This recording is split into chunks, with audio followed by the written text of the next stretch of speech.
Yo estoy aquí pisando la tierra más sagrada que tenemos en Cáritas, que sois los voluntarios y las voluntarias. Y para mí es también una experiencia importante el poder compartir desde esa tierra sagrada que construís vosotros y vosotras cada día. Desde esa emoción voy a tratar de, en una hora, que me han dicho que hay que ser muy riguroso con el tiempo, claro, traer un andaluz para que sea riguroso con el tiempo es un oxímoron, pero trataremos de cumplirlo, porque yo estuve un fin de semana en Alemania, igual se me ha pegado algo de los de allí, así que trataré a las 11:15 justo terminar. ¿Qué voy a tratar de compartir, transmitir, reflexionar? Mirad, básicamente voy a intentar hacer como tres bloques. El primero es, no podemos hablar de la acción del voluntariado sin hacer una ligera mirada, muy superficial, pero ligera mirada al mundo en el cual vivimos. Uno de los peores favores que podemos hacerle a la acción social es tener un modelo de la acción social abstracto, platónico, que no esté encarnado en la realidad. Por lo tanto, el primer elemento que tenemos que hacer es ver la realidad. No me voy a extender, pero sí dar 4 claves fundamentales que creo que al voluntariado de Cáritas, que a la Iglesia, que a ese énfasis en conectar con los pobres de este mundo para transformar el mundo, tenemos que prestar atención. Por lo tanto, el primer punto, poner atención e intención en el mundo. El segundo bloque, que será el más extenso, bueno, y ante este mundo que tenemos, ¿qué tenemos que hacer? Y ahí voy a tratar de elaborar, desde el fundamento del modelo de acción social, 3 itinerarios, 3 prácticas, 3 culturas que creo que tienen que ser básicas en la acción de Cáritas y en la acción del voluntariado. 3 culturas que evidentemente son entrelazadas, pero que tienen una cierta independencia, que tienen que ver con la cultura del encuentro, del reconocimiento, del acompañamiento, que tiene que ver con la construcción de la vinculación social, de la construcción de la comunidad y que tiene que ver con la práctica ciudadana de la defensa de los derechos humanos. Como diría el Papa, acoger, promover y defender. Bueno, esos 3 itinerarios son básicos en la acción voluntaria en nuestros días. Y por último voy a acabar con una especie de epílogo que quiere expresar algo muy sencillo, pero también muy profundo. Hoy en día es imposible que la acción de Cáritas tenga sustento, tenga solidez, tenga sentido, si no está basada en una profunda espiritualidad. Si no cuidamos el fondo, nos desfondamos. Y la acción de Cáritas es una acción que tiene que ser una acción mística, una acción espiritual. Y una mística no de subirnos a lo sublime, sino una mística de encarnación, pero mística. Si no cuidamos el subyecto, que diría San Ignacio, nos desfondamos. No tendrá sentido lo que hacemos, porque el mundo de la exclusión nos confronta con lo mejor del ser humano, pero también nos confronta con el gran fracaso de lo humano. Las periferias nos alimentan, pero también nos adelgazan, también nos duelen y también muchas veces corremos el peligro de perdernos en ellas. Son los 3 bloques: ver, hacer y buscar el fondo. ¿Qué es lo que nos está pasando como mundo? ¿Qué es lo que nos está pasando como personas que habitamos en este mundo del siglo XXI? Pues mira, a mí creo que hay 4 rasgos que son fundamentales. Los voy a nombrar y después, si queréis, podemos profundizar algo. El primero, y yo diría que es un rasgo de carácter universal y antropológico. Vivimos en un mundo bajo una incertidumbre radical. Lo que puede pasar es que puede pasar cualquier cosa.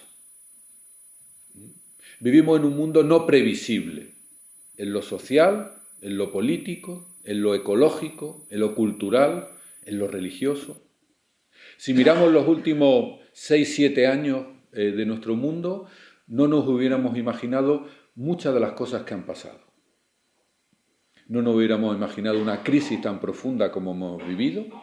No nos hubiéramos imaginado a un Trump presidente de los Estados Unidos. No nos hubiéramos imaginado un Brexit. No nos hubiéramos imaginado una guerra en Ucrania. No nos hubiéramos imaginado una crisis de refugio como la que hemos vivido.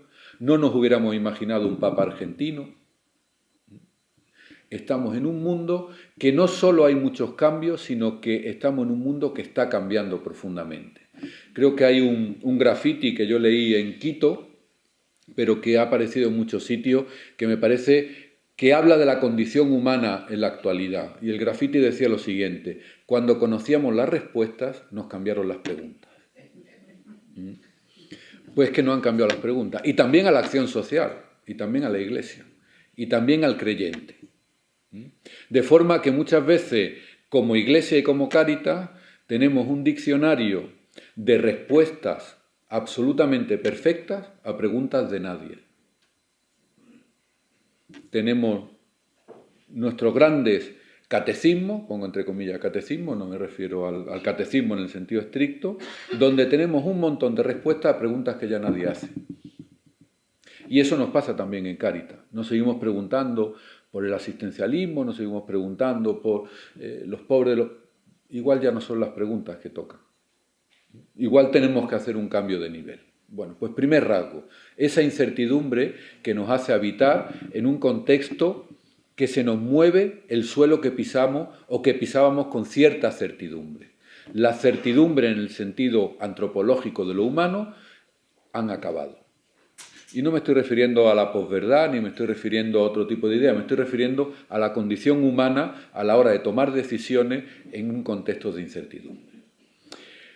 El segundo elemento, el segundo proceso, lo dice el Papa muy claramente: vivimos bajo la cultura del descarte. Fijaros, ya no es solo que haya pobres y ricos, es decir, gente abajo y gente arriba. Ya no es solo que haya personas en exclusión, gente en el centro y gente en los márgenes, sino que lo que estamos viviendo por primera vez en la historia de la humanidad es que existe población sobrante. Nos sobran personas, pueblos y condiciones. Nos sobran los mayores, nos sobran los neonatos, nos sobran los inmigrantes, nos sobran los refugiados, nos sobra lo humano. Nunca en la historia de la humanidad hemos tenido como un elemento connatural a nuestro vivir el que hay personas, pueblos y comunidades que sobran. Seguro que hemos vivido épocas de la historia mucho más crueles, porque en la historia de la humanidad hemos sido brutos, muy brutos. Pero seguramente nunca hemos tenido esa condición de que hay pueblos enteros que nos sobran. Es lo que Saskia Sansen, en una categoría más sociopolítica, habla de la lógica de la expulsión. Estamos expulsando a poblaciones y a comunidades. Esto se ve muy claro en África, por ejemplo. En África ya hay grandes zonas de África que no pertenecen a los gobiernos africanos ni a las personas de África, sino que pertenecen a grandes fondos de pensiones y a otros países. Arabia Saudí, China, Qatar, Canadá, tienen grandes extensiones de tierras en África. Y eso significa que toda la población africana que vivía en esas tierras, que ya son de propiedad de países y de fondos de pensiones, lo que se denomina el acaparamiento de tierra, están siendo expulsados, porque este es mi cortijo, esta es mi masía. Por lo tanto, vosotros para allá. Y cuando nos preguntamos por qué la gente se desplaza, hombre, porque lo estamos desplazando, con guerra, con propiedades compradas, y fijaros, la primera vez en la historia que un gobierno, no con la guerra o con la conquista, puede hacerse con un territorio fuera de sus fronteras. ¿Cómo? Comprándolo. En un congreso de economistas, esto lo he repetido, alguno vaya a escuchar muchos de los ejemplos, escucharlo como por primera vez, aunque me consta que lo había escuchado varias veces, la conclusión a la que llegaron era que África era necesaria para el desarrollo de la humanidad, pero los africanos eran innecesarios. África era necesaria porque había materias primas, porque hay tierra, porque hay agua, porque geoestratégicamente está muy bien situada, pero evidentemente todos estos países, perdonadme la expresión porque no es mía, sino que es de Trump, estos países de mierda nos sobran. Fijaros dónde hemos llegado, que el presidente de los Estados Unidos habla de países que sobran y sigue siendo presidente de los Estados Unidos. Seguramente si pusiera un Twitter de que tiene un amante, dimitiría, pero puede echar a países y no dimite. Bueno, pues yo creo que es un elemento que tenemos que tener en cuenta. Fijaros, no solo estamos trabajando con personas que son pobres, es decir, que tienen una serie de carencias y una serie de posibilidades. No solo con personas que están excluidas, es decir, que están al margen de los derechos más básicos, sino con personas que son invisibles y que no queremos ver.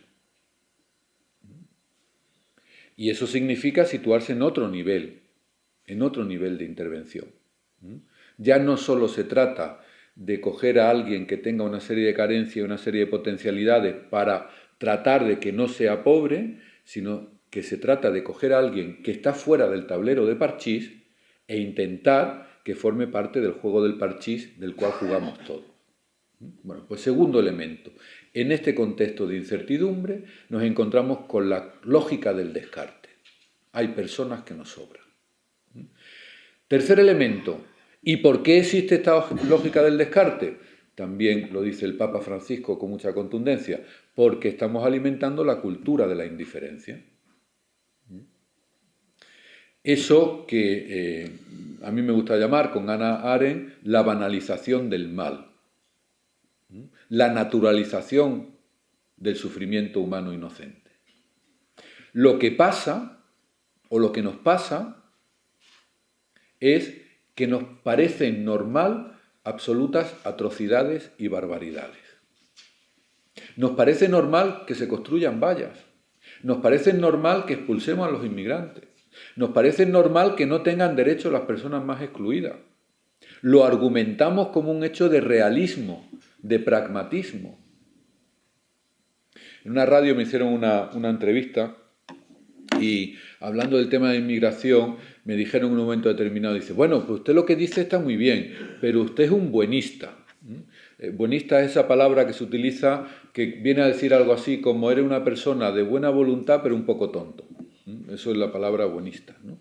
Y yo dije, no, yo no soy un buenista, yo hago un planteamiento y dije, lo admito, soy un buenista. Él se quedó un poco así descolocado y cuando iba a volver a hacerme una pregunta digo, pero lo admito si usted también me admite que yo le califique a usted, porque usted no es un realista, usted es un malista, porque su discurso hace el mal, su discurso legitima el mal. Y ante la dignidad de la persona, sagrada para nosotros los cristianos, no podemos permitir el discurso del mal. Por lo tanto, prefiero ser buenista que malista. Y no salga a que usted es realista.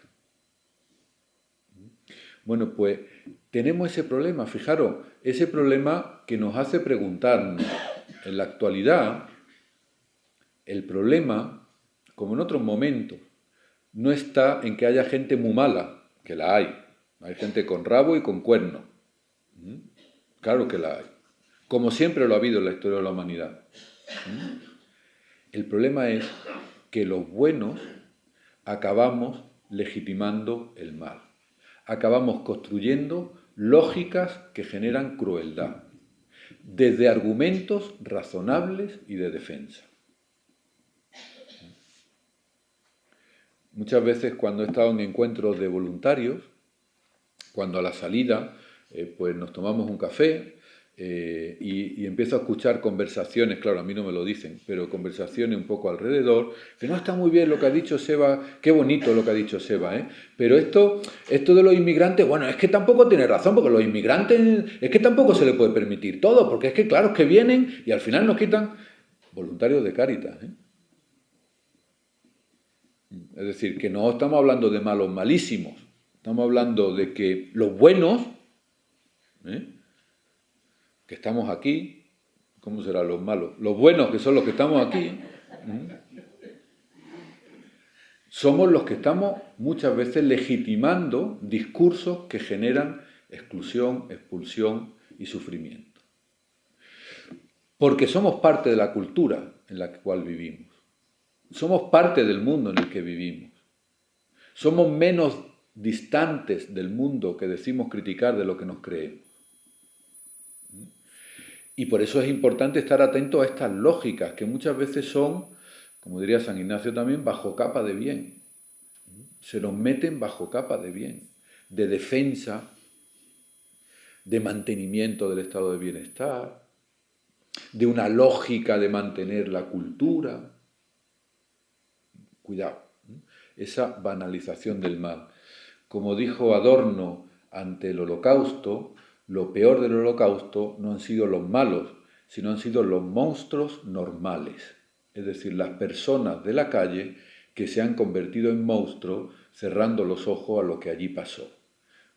Pues no cerremos los ojos a los procesos que están pasando en nuestros barrios, en nuestras fronteras, en nuestro mundo.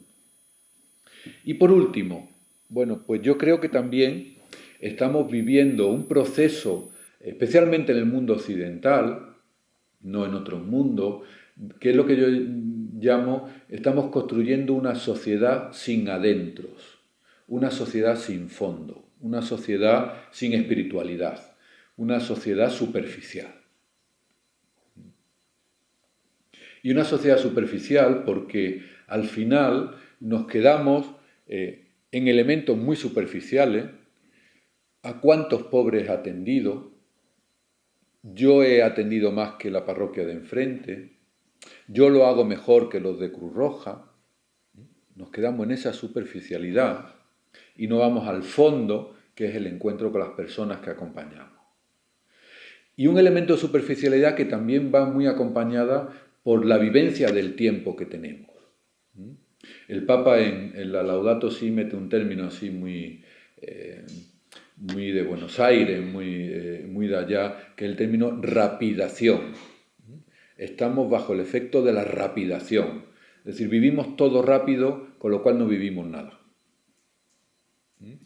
La revolución del tiempo la estamos digiriendo peor que la revolución del espacio. El espacio también está revolucionado. Estamos cerca de lo lejano y estamos lejos de lo cercano. Y eso es una revolución tremenda. Pero la revolución del tiempo no la tenemos masticada.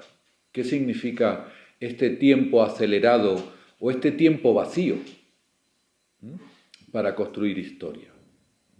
Fijaros que hay procesos que cambian en el mismo día 3 veces.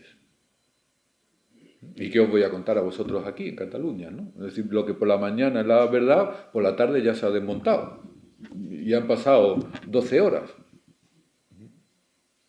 Procesos que necesitan mucho tiempo de construcción, en estos momentos es muy fácil esa destrucción creativa que llamaba Schumpeter.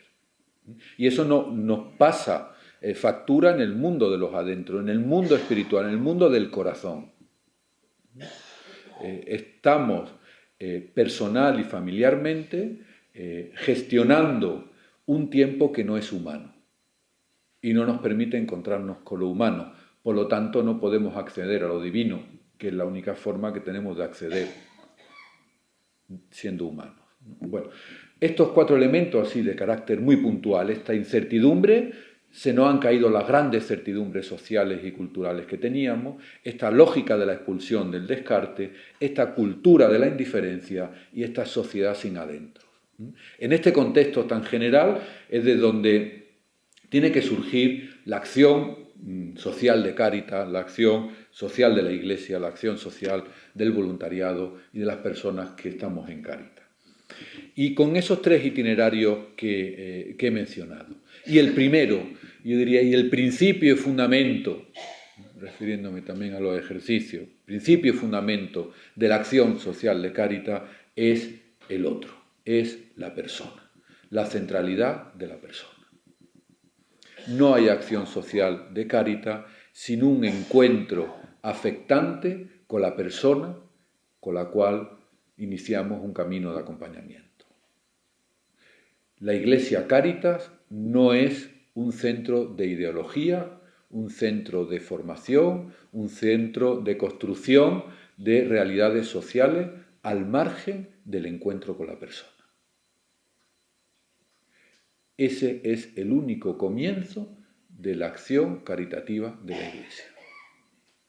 No hay discurso sin persona, no hay espiritualidad sin persona, no hay historia sin rostro. Y esa es la primera pregunta del voluntario de Cáritas. ¿Cuántos rostros tenéis en vuestro corazón? No cuántas personas habéis atendido. Eso es superfluo. absolutamente superfluo. En la lógica de la caridad, el tamaño no importa, sino la calidad. Por eso lo que tendremos que preguntarnos es, ¿y en mi agenda dónde están esos rostros? No en mi momento de acción de Cáritas, en mi agenda. ¿Con quién veo el fútbol? ¿Con quién salgo a pasear? ¿A qué dedico mi tiempo libre, que diría Perales? ¿Dónde están los pobres? En mi vida. No en mi cacho de voluntariado, en mi vida. Porque la acción social de Cáritas empieza por la necesidad del reconocimiento, la necesidad del encuentro, la necesidad del despliegue de la ternura, la necesidad del abrazo humano. La chispa mesiánica de la acción sociocaritativa se da en esa imagen, en esa analogía, en esa metáfora del abrazo. Porque es verdad que necesitamos aliviar necesidades, claro que es verdad, pero por encima de eso está la necesidad del encuentro con la persona. Claro, aquí el Papa Francisco es tremendamente incisivo, ¿no? Se le nota también su ser ignaciano, ¿no? Y esa carta que él escribía a los jesuitas de Coimbra cuando Ignacio le dice: la amistad con los pobres nos hace amigos del Rey Eternal. La amistad, no la ayuda, la amistad con los pobres, el encuentro, nos hace amigos del Rey Eternal, nos hace amigos de Dios. Y la amistad significa afectos compartidos, significa vida compartida, significa pasar de la vivencia a la convivencia. Y eso significa que los que nos impliquemos en Cáritas nos complicamos la vida. Si no queréis complicaros la vida, no vengáis a Cáritas. No es que yo quiero hacer algo. Bien, está bien, también. Pero aquí venimos a complicarnos. Lo he contado muchas veces, pero de las grandes alegrías y de las grandes enseñanzas que yo he tenido en los últimos años fue encontrarme con Mohamed. Creo que en Manresa conté también esta historia, ¿no? Pues fui un día a comprar pan en una panadería en Madrid y cuando entro me encuentro que esa panadería la regentaba Mohamed, que hacía años que no lo veía. Mohamed era un chico marroquí que entró en patera por Algeciras, recorrió toda la parte de Andalucía y Extremadura hasta llegar a Madrid. Y en Madrid, yo estaba entonces trabajando en Cáritas Madrid, hicimos un proceso de acompañamiento con Mohamed, el tema de los papeles, el tema de la lengua, el tema de la formación, el tema de la habitación de la casa. Me estaba saliendo habitat, fijaros, ya pienso en catalán, el tema de la vivienda, muchos elementos, ¿no? Y yo le digo: oye, Mohamed, ahora que estamos aquí tomando un café en tu negocio, o sea, entró en patera y tenía su negocio, ¿qué es lo que más te sirvió a ti en este proceso? Digo, ¿por qué tú has llegado aquí? Y me dice: pues mira, te lo voy a decir. Cuando yo iba por Extremadura, en un pueblo que no me acuerdo el nombre, pedí ayuda en una parroquia. Y el cura me subió a su casa, me invitó a comer con él, me dio una ducha, me dio un abrazo y seguí mi camino. Dije, ese día yo supe que iba a salir adelante. Y yo le dije: joder, pues habernoslo dicho, bueno, gastamos una pasta contigo, con tanta formación y alquilarte habitación. Te hubiera dado un beso en la frente y hubieras tirado para... Él recordaba ese momento como un momento donde se sintió persona. Donde se sintió persona. Y no se acuerda ni quién era el cura, ni cuál era el pueblo. Se acuerda que comió con él, no que le dio comida, sino que comió con él y le dio un abrazo. Básico. Ahora bien, cuidado, segunda parte. Esto no significa que solo baste con el abrazo. Es decir, lo que hicimos después del curso de formación de panadero y tal, también era esencial. La caridad necesita una caridad inteligente, que decía Benedicto, o una inteligencia caritativa. Necesita también la acción social, este reconocimiento que es fundante, pero que se tiene que desplegar como una acción también metodológica, cualificada y con sentido. Dicho de otra manera, con el amor solo no basta. Con el amor solo no basta. Me voy a meter con los obispos, que siempre esto queda bien. Digo, lo de meterse con un obispo siempre pone sal a la vida, ¿no? En una conferencia como esta, un obispo, bueno, pues me dijo, es que lo importante es el amor y con el amor solo basta. Lo otro, bueno, pues que lo hagan otras ONGs o tal, ¿no? Yo sabía que a ese obispo la semana siguiente lo operaban, tenía una pequeña operación. Y entonces, bueno, pues fui un poco granujilla, ¿no? Entonces le dije, pero seguro que solo basta con el amor, señor obispo. Sí, lo cristiano es el amor, ¿no? Yo le dije, usted se opera la semana siguiente, ¿no? Dice, sí. Y digo, ¿y por qué no lo opera su madre, que es quien más le quiere en este mundo? Si con el amor basta, pues le ponemos el gorrito, le damos un bisturí que le meta mano. Hombre, está hablando de otra cosa. No, estamos hablando de lo mismo. O imaginario en un seminario, ¿no? Imaginar un seminario que incluso hay seminaristas, ¿no? Que eso ya, muchos seminaristas, ¿no? Y que los profesores de teología sean gente muy cariñosa, pero que no ha leído a Santo Tomás. Oye, pues la formación de los seminaristas no sería con fundamento. No se nos ocurriría. ¿Y por qué sí se nos ocurre con los pobres? Los pobres, teologalmente sacramento de Dios en el mundo, se merecen lo mejor de nosotros. Lo mejor de nosotros es nuestro amor, compasión y ternura, pero que ese amor, compasión y ternura se tiene que desplegar en método y en acción cualificada. Si solo tenemos cariño, no basta. Si solo tenemos método, es absolutamente insuficiente. Y por eso necesitamos, lo decía Benedicto XVI muy claramente en De Caritate, una formación del corazón, en el sentido de espiritual, en el sentido de global e integral, y una formación técnica. Una caridad inteligente. Y por eso en Cáritas tenemos que ser los mejores técnicamente, no para sacar pecho y decir qué buenos somos, sino por puro amor a los pobres. Porque Cáritas, como dijo Francisco, somos la caricia de la Iglesia a su pueblo. Y esa caricia se tiene que declinar en lo mejor que podemos dar. Muchos de los que estáis aquí sois padres, madres, incluso abuelos o abuelas. ¿Qué le damos a lo que más queremos? El amor más grande que nos sale y cuando lo necesitamos el mejor médico que podamos. O intervención del logopeda, o intervención del psicólogo, o intervención del terapeuta ocupacional. Lo mejor que podamos darle desde el amor más grande. No se nos ocurre curar una enfermedad a abrazos, sino que dando abrazos también lo llevamos al mejor médico, al colegio que mejor creemos que va a educarlo, porque se lo merece.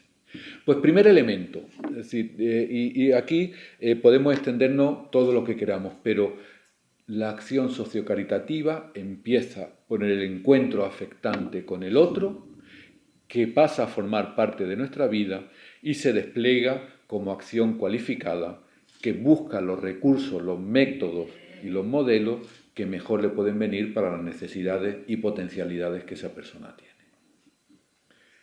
Pero esto no basta, sigue siendo insuficiente, porque en el mundo que vivimos, en esta cultura de la incertidumbre, en esta cultura de la indiferencia, la acción social también se tiene que desplegar como práctica comunitaria, como constructora del vínculo social, del vínculo fraternal entre las personas. No hay acción sociocaritativa sin comunidad. No, es que aquí yo hago mucho. ¿Y dónde está la comunidad? No hay. Tú no haces nada. Y la práctica de la comunidad, en nuestro contexto, tiene dos movimientos, de sístole y de diástole, centrífugo y centrípeto. Hacia adentro, generar comunión eclesial, y hacia afuera, generar comunidad civil. Y ese movimiento no tiene que ser o uno o lo otro, sino que tiene que ser en las dos direcciones a la vez. Construir comunión eclesial y construir comunidad civil. Sociedad civil, construir red, charcha, ¿no? O algo así. Bueno, pues es básico. Y tenemos que construir comunidad fraternal, comunidad eclesial, porque el sujeto de la acción sociocaritativa es la comunidad eclesial. Y nosotros no somos los especialistas de lo social, somos los enviados por la comunidad a realizar la acción sociocaritativa. Somos representantes, somos vicarios de la comunidad en la acción sociocaritativa. Y eso significa poner a los pobres en el centro de nuestras comunidades eclesiales. Y eso significa querernos eclesialmente. Y significa entablar relación y coordinación con las parroquias de al lado, con los arciprestazgos de al lado, con la diócesis de al lado, con la confederación estatal. Porque yo tengo un amigo ateo, no hay cosa más sana en la vida que tener un amigo ateo, pero de verdad, no un indiferente que le da igual todo, eso no. Un ateo que trata de buscar su verdad conociendo tu verdad. Y este me dice, mira, de todo lo que me vas diciendo y tal, digo, he llegado a una conclusión, que si los católicos os quisierais entre vosotros, seríais la leche. Porque es verdad que cuando nos miramos estamos peleados unos con otros de una manera antitestimonial. Los de una parroquia con la parroquia de al lado porque hacen o no hacen o dejan de hacer. Los del arciprestazgo de Igualada con los de Manresa o con los de Vic. Los de Vic con los de Barcelona y con los de Solsona. Los de Madrid con los de Getafe. Si os quisierais. Acordaros el miedo que tenían los romanos a los cristianos. Mirar cómo se aman. Amándose tanto la pueden liar. Y muchas veces cuando nos miran a nosotros dice, mirar cómo se zumban, no hay peligro. Comunión eclesial. Y poner a los pobres en el centro de la comunidad, porque ellos son el espacio privilegiado en el cual Dios se nos muestra. Y tenemos que hacer que los pobres formen parte también de nuestra comunidad eclesial.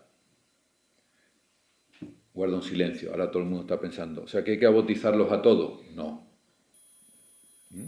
¿Que hay que hacer proselitismo? No, también lo decía Benedicto XVI. Pero significa que tienen que tener un espacio en nuestra comunidad. Y os cuento dos anécdotas. En mi parroquia, lo he contado muchas veces, pero una parroquia canónicamente es una cosa y después realmente es otra. O sea, realmente una parroquia es un grupo de personas que hace una excursión, un retiro a principio de curso y una excursión a final de curso. O sea, si una parroquia no cumple estas dos cosas, cojea. Digo, hay que retirarse al principio de curso para cargar las pilas y después al final de curso hay que celebrar porque ya la hemos gastado, ¿no? Bueno, y eso del curso.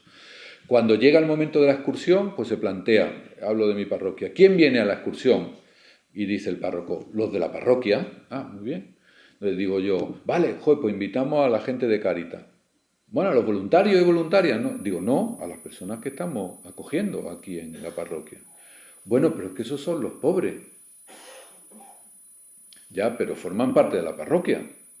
Ya, pero no de verdad. ¿Por qué no pueden venir las personas que atendemos a la excursión de la parroquia? Porque no los consideramos hermanos de nuestra comunidad. Es como el ayuntamiento, si organizara algo para los funcionarios, a las personas que atienden no le invitarían. Son los que atienden. No son del del corazón.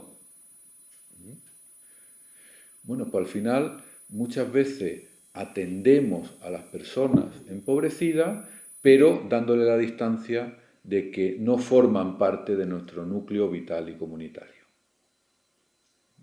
Y eso significa que también renunciamos muchas veces a compartir lo más grande que tenemos los cristianos, que es nuestra experiencia de Dios. Y la segunda anécdota, y tiene lo de Huelva, donde hacen los jamones de pata negra. Pueblo bellísimo, entre pinares, tiene una cueva muy bonita, me llevo el 1% de lo de turismo, pero ir por allí. Y allí la señora María planteó el efecto Aracena en la eclesiología de la caridad. Porque un día en un encuentro dice, mira, desengáñate, en la iglesia el lugar que le damos a los pobres es el mejor lugar para curar los jamones. O sea, el lugar a los pobres, el mejor lugar para curar los jamones. Digo, María, ¿y eso? Dice, el más apartado, el más frío y el más oscuro. Cuando en pura teología de la caridad tendrían que estar en el ábside, en el lugar central. Pero incluso geográficamente, físicamente, tendemos a una exclusión en los horarios que no se mezclen con los de la catequesis, una exclusión física y una exclusión que es también simbólica, claro. ¿Dónde están geográfica, simbólica y relacionalmente los pobres en nuestras comunidades eclesiales? ¿Solo como objeto de nuestra atención o como sujeto de nuestra comunidad? Pues ahí hay otro reto grande que nos plantea el modelo de acción social. Y generar red, comunidad civil hacia afuera, porque tenemos que reconocer que solos no podemos ni debemos hacerlo. Tenemos que reconocer nuestra pequeñez, tenemos que reconocer nuestra humildad y tenemos que reconocer que necesitamos otras organizaciones, otras redes, otras actividades públicas y privadas para poder construir el reino. En la Iglesia, en Cáritas, tenemos a veces un peligro de una especie de soberbia, ¿no? Yo lo digo muchas veces en esta frase, ¿no? En realidad somos los mejores, pero nos caracteriza la humildad. Pero nosotros lo hacemos mejor que Cruz Roja. Tú fíjate lo mal que lo hace el ayuntamiento, que mal lo hacen estos emprendedores. Nosotros sí que lo hacemos bien, pero humildemente, humildemente. Bueno, ni somos humildes muchas veces, ni somos los mejores, sino que tenemos mucho que aprender y mucho que construir con otros. Por eso la llamada a la comunión hacia adentro, la comunión eclesial, tiene otra voz del Espíritu, que es la comunión en pluralidad junto con otros y con otras. Y ahí hay otra característica fundamental, porque no podremos evitar, prevenir y transformar la realidad si no dimensionamos el aspecto comunitario de nuestras sociedades. Una sociedad individualista nunca acabará, nunca será preventiva contra la pobreza y la exclusión. Y por eso yo muchas veces digo que estamos llamados a la revolución comunalista, no comunista, comunalista. A la revolución de generar comunidades. Comunidades de acogida y comunidades en salida. Y tercera práctica, pues mirar, empezábamos por la necesidad del reconocimiento. Comunitariamente del reconocimiento pasamos a las capacidades comunitarias de exclusión y prevención. Y por último tenemos que dar el salto de las capacidades comunitarias a la consecución de los derechos humanos básicos para las personas y para los pueblos. Necesitamos trabajar la dimensión política de la caridad. Necesitamos trabajar la caridad política. Fijaros, un término que no es ni de la teología de la liberación ni de ayer, que es un término que procede de Pío XII. Y un término que recoge Benedicto XVI y llega a decirnos que la caridad política, es decir, esa que se mete en los ámbitos institucionales de la polis, del trabajo de lo común, es incluso más cualificada que la caridad que se practica a nivel personal. Benedicto XVI, yo creo que nadie sospecha que era un gran teólogo de la liberación ni un revolucionario. Bueno, pues doctrinalmente la caridad política es parte de nuestra acción. A mí me ha tocado encontrarme con muchas organizaciones y siempre que te encuentras con organizaciones nuevas hay como un momento de presentación, ¿no? Y ese momento de presentación, pues casi todas las organizaciones se presentan de la siguiente forma: somos independientes, aconfesionales y apolíticos. Es decir, no son nada. Muchos de estos que se consideran apolíticos, por ejemplo, eran fundaciones del PSOE, del PP, pero son apolíticos. Y así se presentan. Vale. Entonces, pues la gente se va presentando y llegaba a mi turno. Y yo le decía, pues yo soy de Cáritas, es una entidad confesional, confesamos al Dios de Jesucristo de la Iglesia Católica, somos dependientes absolutamente de nuestros donantes, de nuestros voluntarios, de las personas que atendemos, y somos políticos, porque tratamos de influir en el bien común, apartidistas, pero políticos hasta la médula. Es decir, somos un bicho raro.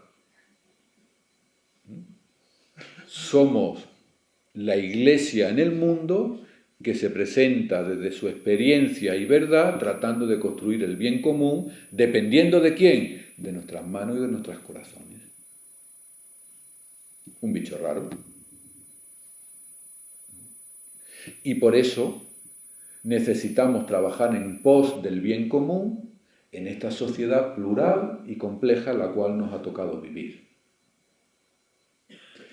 Y tenemos que realizar constantemente una labor de vigilancia institucional que nos dé una distancia crítica ante las políticas, ante las prácticas y ante los hechos de los gobiernos, de las administraciones y también de la ciudadanía.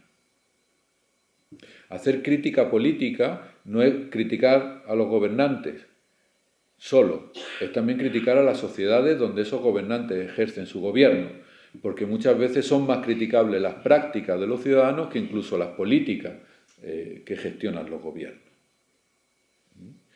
Esa distancia crítica no es simplemente una crítica acérrima, fría, ideológica, sino que es una propuesta desde el lugar de los pobres para construir el bien común desde la dignidad de las personas.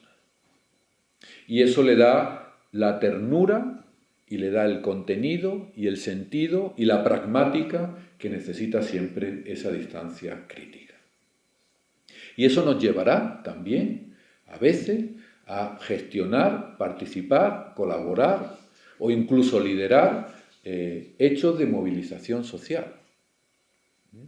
El Papa también ha sido muy claro en sus discursos a los movimientos sociales, a los movimientos populares. La movilización social que persigue el bien de los últimos tiene su legitimidad y tiene su necesidad, con toda la complicación que conlleva de no ser instrumentalizados ni utilizados por otros. Pero, como también bien dice el Papa, prefiero una Cáritas manchada que una Cáritas enferma por miedo y por no salir. En un encuentro también en una Cáritas hace unos años, en mitad de la crisis, un voluntario me preguntó, dice, y a ver, ¿qué nos pedirías la próxima vez que vengas por aquí? ¿O qué le preguntarías al obispo de esta Cáritas? Estaba el señor obispo, a esta Cáritas. Digo, mira, la próxima vez que venga quiero encontrar al obispo muy disgustado con vosotros. Muy disgustado porque estáis defendiendo con radicalidad y con valentía la causa de los pobres. Y eso genera problemas. pero una iglesia en salida es una iglesia manchada, una iglesia herida, una iglesia criticada, una iglesia vituperada. Pero no podemos caer en la tentación de ser una iglesia autorreferencial que nada nos pasa porque nada hacemos, o porque nada decimos, o porque nada participamos. Bueno, pues en este contexto que veíamos al principio de esta sociedad del descarte, de la indiferencia, de la incertidumbre radical, de esa falta de los adentro, que nos generan como tres itinerarios, tres escenarios del reconocimiento a la comunidad y de la comunidad a los derechos humanos, bueno, pues todo este trabajo es imposible gestionarlo y llevarlo a cabo si no es desde y con la práctica de una profunda espiritualidad. Decía Karl Rahner, hace ya muchos años, en frase muy citada, muchas veces también muy manipulada, que el cristiano del futuro sería un místico o no sería un cristiano. Bueno, pues yo digo, el voluntario del presente o es un místico o no será voluntario. Es decir, o somos personas de una profunda espiritualidad, somos personas que tenemos la capacidad de encarnar el silencio en nuestra acción, o seremos personas que perderemos el rumbo y que perderemos la orientación. Si no cuidamos el fondo, nos desfondamos. Y acabaremos igual haciendo muchas cosas, pero sin significado, sin simbólica y sin sentido. Acabaremos cuidando nuestro ego y no la práctica solidaria. Acabaremos escuchando nuestra voz y no las voces que nos vienen de la otra orilla. Acabaremos viviendo la más pura desesperanza. Porque en la superficie o en el fondo de nuestro ser convivimos con esa lógica de la impotencia, del qué poco hago, del qué poco desarrollo, del qué voy a hacer yo con lo poco que soy o tengo. Y sin embargo tenemos posibilidades infinitas. Hoy la lectura del Evangelio es tal cual, la multiplicación de los panes. Fijaros qué bonita la imagen. Jesús está en la otra orilla. Está en el lugar de los gentiles. Está fuera de Israel. Está en las periferias. Y está en la periferia, en los márgenes, donde hay una gran multitud. Y esa gran multitud le dicen los apóstoles: Señor, ten compasión de ellos que llevan días sin comer. ¿Y qué hace Jesús? Pues le pasa el problema a los apóstoles: darle vosotros de comer. Y los apóstoles dicen: pero si tenemos 3 panes y unos peces, darle vosotros de comer. Y tuvieron suficiente e incluso sobró. Jesús nos ha pasado a nosotros el problema y nos está diciendo: darle vosotros de comer alimento, de comer promoción, de comer formación, de comer empleo, de comer dignidad. Darle vosotros de comer. Y todos les diríamos: pues si tenemos 2 panes y unos cuantos peces, que le deis, que tenéis bastante más de lo que os creéis. Sois más potentes y más capaces de lo que os creéis. Tenéis más fortaleza de la que nos creemos. Somos capaces de fabricar mucho más de lo que entendemos. Pero si lo vivimos desde la pura facticidad, evidentemente siervos inútiles somos. No hay más que vernos. Dios ha escogido a lo sencillo y a lo pobre del mundo. Pero ahí radica nuestra fortaleza. Y por eso necesitamos cuidarlos adentro. Necesitamos cuidar esa espiritualidad que nos lance a defender los derechos, a construir comunidad y a encontrarnos en el reconocimiento. Yo os voy a contar una experiencia personal de de cómo me he vivido en determinados momentos y lo que significa tener que volver a los adentros, ¿no? Y os invito a hacer una contemplación ante una lavadora.